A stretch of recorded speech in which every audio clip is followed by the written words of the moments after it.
অন্নপূর্ণা ভাণ্ডার নিয়ে খুব গুরুত্বপূর্ণ একটা আপডেট তোমাদের সামনে নিয়ে এসেছি। অন্নপূর্ণা ভাণ্ডার নিয়ে রাজ্যের মাননীয় মন্ত্রী অগ্নিমিত্রা পাল মহাশয় কী বলছেন একবার শুনে নিই। চলুন ভিডিওটা একবার শুনে নিই।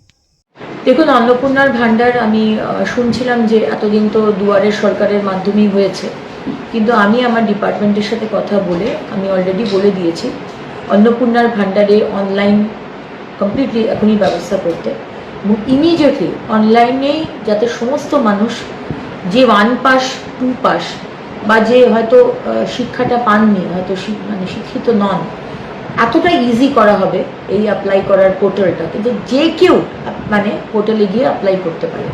সুতরাং অনলাইনে অন্নপূর্ণার ভাণ্ডার আমার প্রত্যেকটি বাংলার মা বোনেরা যাতে অ্যাপ্লাই করতে পারে, আমরা কিন্তু সেই ব্যবস্থা করছি ইমিডিয়েটলি। কারণ কি মাননীয় মুখ্যমন্ত্রী বলে দিয়েছেন যে 1 জুন, মাইন্ডেড 1 জুন থেকে আমরা যা যা প্রতিশ্রুতি দিয়েছিলাম, 3,000 টাকার অন্নপূর্ণার ভাণ্ডার এবং সরকারি বাসে মা বোনেদের কোনো ভাড়া দিতে হবে না, এই দুটো আমরা চালু করতে শুরু করেছি। শুনলেন কথাগুলো। আর একটা খুব গুরুত্বপূর্ণ কথা বলে রাখি যে এই অনলাইন আবেদন করতে কী কী ডকুমেন্ট লাগবে। প্রথমত Aadhaar card, voter card, bank passbook এবং মোবাইল নাম্বার, এইসব নিয়ে অনলাইনের মাধ্যমে ফর্ম ফিল আপ করতে পারবে, অ্যাপ্লাই করতে পারবে। আর একটা কথা বলে রাখি, এখনও পর্যন্ত অফিসিয়ালি ওয়েবসাইট অ্যানাউন্সমেন্ট হয়নি। আনুষ্ঠানিকভাবে সরকারের পক্ষ থেকে যতক্ষণ না অ্যানাউন্সমেন্ট হচ্ছে ততক্ষণ কেউ ভুলভাল লিঙ্কে ক্লিক করে আবেদন করতে যাবেন না।